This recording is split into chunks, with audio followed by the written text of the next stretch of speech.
hakikat lingkungan bagi manusia. Hakikat dan makna lingkungan bagi manusia dapat ditinjau dari dua aspek, yaitu lingkungan hidup atau alam dan lingkungan sosial budaya. Lingkungan hidup atau alam adalah segala sesuatu yang berhubungan dengan alam yang berada di lingkungan sekitar manusia. Lingkungan alam terdiri dari sejumlah komponen, yakni faktor abiotik seperti udara, tanah, air, dan faktor biotik seperti hewan, tumbuhan, dan manusia. Sementara itu, lingkungan sosial budaya terbentuk mengikuti keberadaan manusia itu sendiri. Oleh karena itu, lingkungan sosial budaya menekankan pada aspek manusia dalam lingkup budaya dan sosialnya. Lingkungan sosial budaya terdiri atas pola interaksi antara budaya, teknologi, dan organisasi sosial, termasuk manusia dan perilakunya. Lingkungan budaya dapat berupa lingkungan pertemanan, jaringan sosial, adat istiadat yang berlaku, pola perilaku masyarakat sekitar, dan lain-lain. Arti penting lingkungan bagi manusia. Adapun arti penting lingkungan bagi manusia diantaranya: A. Lingkungan merupakan tempat untuk manusia hidup dan berkembang biak. B. Lingkungan memberi sumber-sumber penghidupan manusia seperti tanah yang subur untuk ditanami dan perairan yang dapat dimanfaatkan. C. Lingkungan memengaruhi sifat, karakter, dan perilaku manusia yang didiaminya. D. Lingkungan memberi tantangan bagi kemajuan peradaban manusia karena kondisi lingkungan dapat membuat manusia berpikir untuk menciptakan dan mengkreasikan sesuatu. E. Manusia dapat memperbaiki, mengubah, bahkan menciptakan lingkungan untuk kebutuhan dan kepentingan hidupnya. Manusia dan lingkungan merupakan hal yang tidak dapat dipisahkan. Interaksi dengan lingkungan tidak dapat terhindarkan oleh manusia selama hidupnya. Jika tidak ada lingkungan atau alam sekitar maka manusia tidak akan memiliki tempat untuk bertahan hidup. Hubungan manusia dan lingkungannya. Manusia dan lingkungannya memiliki hubungan yang sangat erat. Keduanya saling mempengaruhi satu sama lain. Manusia memiliki kemampuan untuk memanfaatkan sumber daya alam yang terkandung di dalamnya. Dan apa yang terjadi di alam, baik secara langsung maupun tidak langsung, akan terasa pengaruhnya bagi kehidupan manusia. Pemanfaatan sumber daya alam oleh manusia bertujuan untuk memajukan kesejahteraan umat manusia. Dalam pemanfaatan sumber daya alam, manusia harus memperhatikan pelestarian terhadap alam ini sehingga lingkungan tetap seimbang untuk menunjang perkembangan yang berkesinambungan. Perilaku manusia terhadap lingkungan dapat dilihat dari kehidupan manusia sebelum peradaban hingga peradaban. Pada saat ini yang semakin didukung oleh teknologi yang canggih.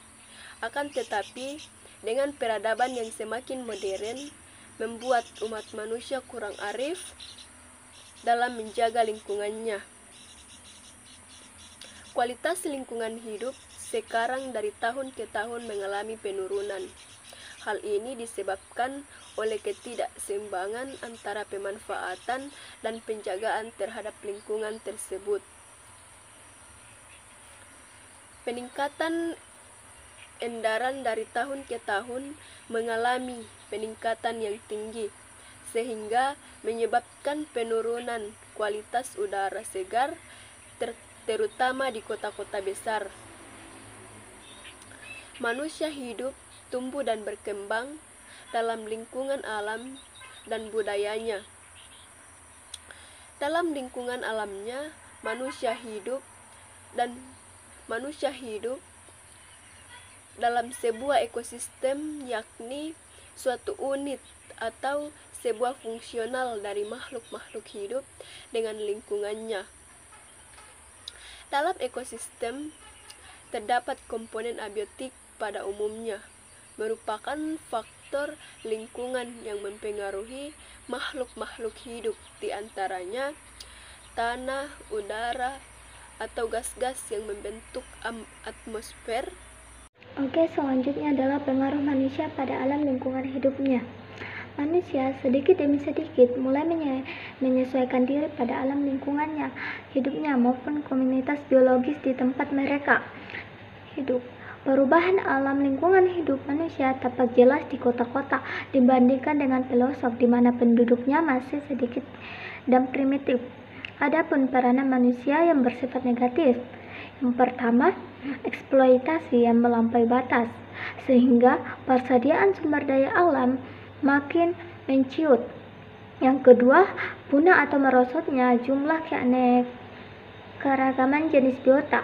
Yang ketiga itu merubahnya ekosistem alami yang mantap dan seimbang menjadi ekosistem binaan yang tidak mantap karena terus-menerus memerlukan subsidi energi. Yang keempat, berubahnya profil permukaan bumi yang dapat mengganggu kestabilan tanah hingga menimbulkan longsor. Yang kelima, masuknya energi bahan atau senyawa tertentu ke dalam lingkungan yang menimbulkan pencemaran air, udara, dan tanah. Adapun peranan manusia yang bersifat positif. Yang pertama, melakukan eksploitasi sumber daya alam secara tepat dan bijaksana, terutama sumber daya alam yang tidak dapat diperbaharui. Yang kedua, mengadakan penghijauan dan reboisasi untuk menjaga kelestarian keanekaan jenis flora, serta untuk mencegah terjadinya erosi dan banjir. Yang ketiga, melakukan proses daur ulang serta pengolahan limbah agar kadar bahan pencemaran terbuang ke dalam lingkungan tidak melampaui nilai imbang batasnya. Yang keempat, melakukan sistem pertanian secara tumpang sari atau multikultur untuk menjaga kesuburan tanah. Yang kelima, membuat peraturan organisasi atau undang-undang untuk melindungi lingkungan dan keanekaragaman jenis makhluk hidup. Terima kasih. Bagian C yaitu kualitas lingkungan dan penduduk terhadap kesejahteraan. Yang pertama yaitu hubungan lingkungan dengan kesejahteraan. Dapat disimpulkan bahwa ada hubungan yang erat antara lingkungan dengan manusia. Lingkungan memberikan makna atau arti penting bagi manusia dalam rangka memenuhi kebutuhan hidupnya. Lingkungan dapat memberikan sumber kehidupan agar manusia dapat hidup sejahtera. Pengelolaan lingkungan yang berhasil akan memberikan manfaat atau nilai bagi manusia seperti nilai ekonomi, nilai mental atau spiritual, nilai ilmiah, dan nilai budaya. Yang kedua yaitu hubungan penduduk dengan lingkungan dan kesejahteraan. Manusia merupakan subjek sekaligus objek dalam perjalanan hidupnya guna mendapatkan kesejahteraan.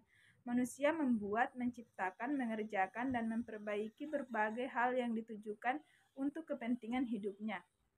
Penduduk merupakan salah satu modal dasar pembangunan. Seperti modal dasar atau aset pembangunan, penduduk tidak hanya sebagai sasaran pembangunan, tetapi juga merupakan pelaku.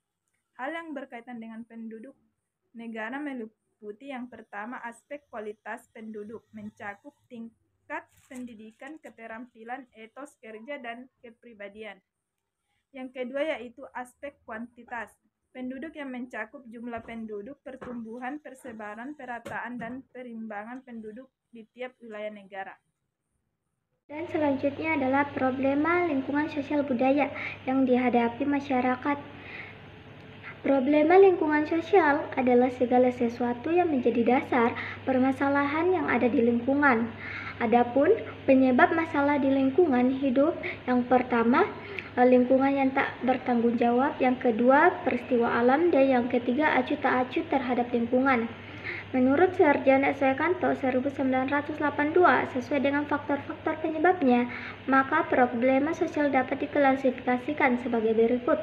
Yang pertama, problema sosial karena faktor ekonomi seperti kemiskinan, kelaparan, dan pengangguran. Kedua, problema sosial karena faktor biologis seperti wabah penyakit. Ketiga, problema sosial karena faktor psikologis seperti bunuh diri, sakit jiwa. Dan yang keempat adalah problema sosial karena kebudayaan seperti perceraian, kejahatan, kenakalan anak, konflik ras, dan sebagainya.